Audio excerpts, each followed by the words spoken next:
Hi, today's video is about protein. It's a pretty big topic, so of course I won't be able to say everything that there is to say about it, but what I'm going to go through in this video is what is protein, how much do humans require, what are the myths and truths about protein, how do you get the requirement, what happens if you get too much protein, and what happens if you get too little protein. The motivation for this video came when I saw this video by nutritionfacts.org that showed that vegetarians do get enough protein, and it went into a bit more detail. So you can check out that video. I'll put the link in the description box. But the fact that videos like this still exist show that it's a message that needs to be spread, and in general people don't know about how much protein they should be getting and what's too little and what's too much, where to get protein from, and do we really need to get protein from animal products, and is the protein from animals better than from in plants. There are other videos about protein, of course, but I'm just going to make my own because I hear a lot of people talk and post about protein. Even on Facebook, I see people going on high protein, low carb diets. They say that they're going to quit sugar or like just lose weight by cutting out the carbs. And then in my experience, and with what I've read, I know that that's not necessary, and it's actually harmful to go on a low carb diet. That's another reason that I wanted to make this video. And people ask me about it, like, where do I get my protein from? And I just say to them I get it from my whatever I eat, which is fruits and vegetables and rice and potatoes. And then people are still like, but they don't have that much protein. And that's true, but also it's enough. So they don't have that much protein, but it's enough for your body, and it's more than enough. I'm going to go through the myths. One of the myths is that animal protein is better for the human body than plant protein. So the information that I'm reading from is from Dr. McDougall's website. It's one of his articles. So the article is from 2007, April, and it's about protein. So I'll just put the link in the description box if you want to read the whole article. But I'm just going to read some excerpts from it. So here are a few myths about protein. About plant protein and animal protein in particular. Here are some wrong statements from the experts. Although plant proteins form a large part of the human diet, most are deficient in one or more essential amino acids and are therefore regarded as incomplete proteins. This is by the American Heart Association. And then the Tufts Human Nutrition Research Center said that plant protein sources, although good for certain essential amino acids, do not always offer all 9 essential amino acids in a single given food. For example, legumes lack methionine, while grains lack lysine. And then the Tufts University Medical School says, single plant protein foods usually are lower in protein quality than most animal proteins because they lack significant amounts of various essential amino acids. So that's just 3 of the wrong statements from so-called experts about protein. And Dr. McDougall says, I'll just quote him, "Don't think it matters little if our public policy makers and educators remain ignorant about our nutritional needs. Misinformation leads to disastrous outcomes. People have serious health problems like heart disease, type 2 diabetes, multiple sclerosis, and inflammatory arthritis. that can be easily resolved by a diet based solely on plant foods.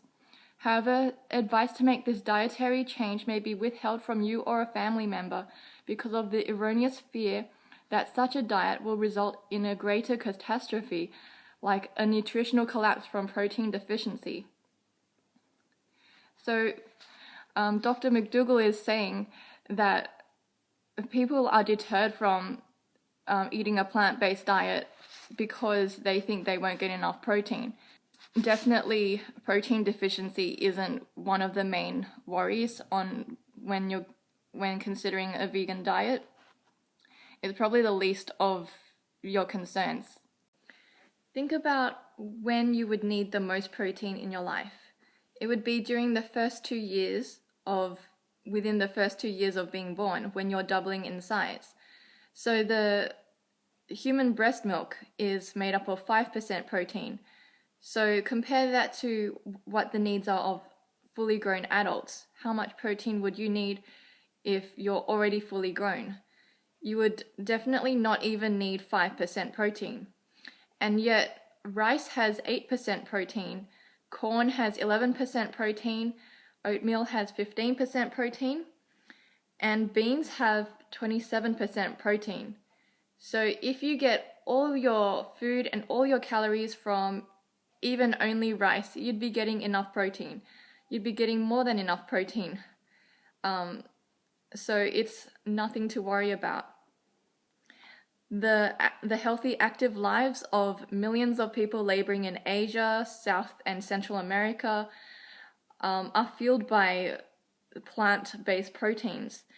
So, and they eat about half the amount of protein that is consumed by Americans and Europeans. So that proves that the popular understanding of our protein needs is seriously flawed. What happens if you get too much protein? Well, in a nutshell, your health deteriorates and the environment and the animals suffer. So not only do you suffer, but the planet suffers. And I'll go into more detail with that. So on this McDougall article, it says, unlike fat, protein cannot be stored. When it's consumed in excess of our needs, protein is broken down mostly by the liver and partly by the kidneys and muscles. Consumption in excess of our needs overworks the liver and kidneys and can cause accumulation of toxic protein byproducts. Proteins are made of amino acids, and so by nature they're acidic. Animal proteins are abundant in sulfur-containing amino acids, which break down into very powerful sulfuric acid. These kinds of amino acids are abundant in hard cheese, red meat, poultry, seafood, and eggs, and the acids must be neutralized by buffers found in the bones. The bones dissolve to release the buffering materials, eventually resulting in a condition of weakened bones, known as osteoporosis. So that's one of the myths. One of the myths is that drinking milk is good for your bones, but then, because it contains calcium, and everyone knows that calcium is good for the bones, but that's just one part of the story. The other part is not advertised by the dairy industry or the meat industry, and that is that the animal proteins in the milk are acidic to your body, and it causes that reaction of the bones having to buffer the acids from the milk.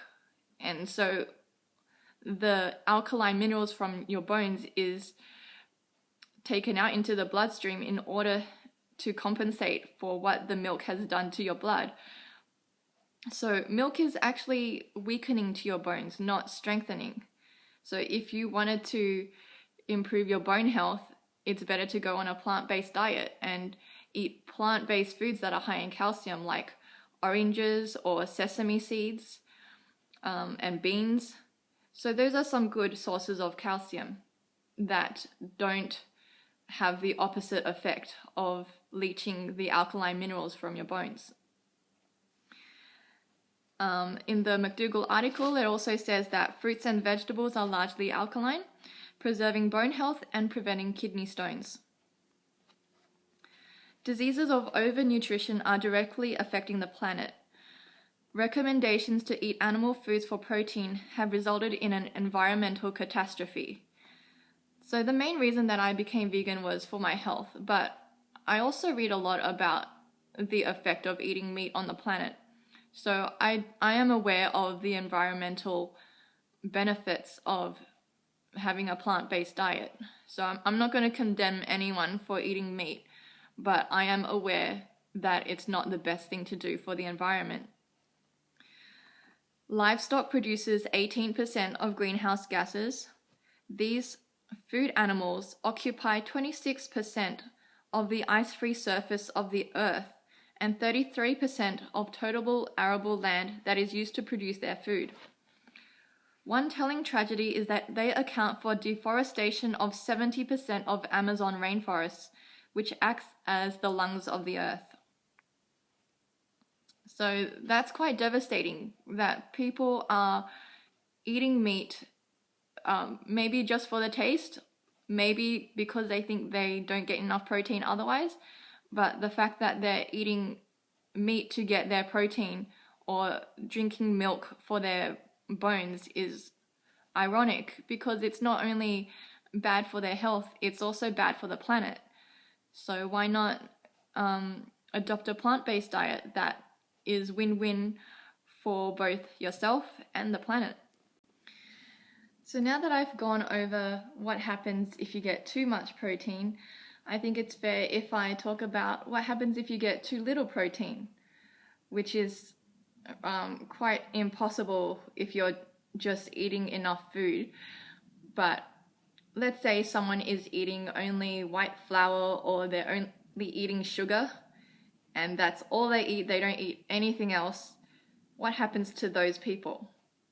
Well, I've never seen a case like that, and I don't think most people in the world have ever seen anyone with a protein deficiency. But the state of protein deficiency is called kwashiorkor. And McDougall says, "I've never seen a case, even though I have known thousands of people on a plant-based diet. How about those starving children in Africa?" The picture one often sees of stick-thin children with swollen bellies in famine areas of Asia or Africa is actually one of starvation, and is more accurately described as calorie deficiency. When these children come under medical supervision, they are nourished back to health with their local diets of corn, wheat, rice, and/or beans. Children recovering from starvation grow up to 18 times faster than usual and require a higher protein content to provide for their catch-up in development. And plant foods easily provide this extra amount of protein. Even very low protein starchy root crops, such as cassava root, are sufficient in enough nutrients, including protein, to keep people healthy. So to conclude this video, the question about protein is not, am I getting enough protein, or where do I get my protein from? But the real important question for everyone is, am I getting too much protein? Because that is the main problem.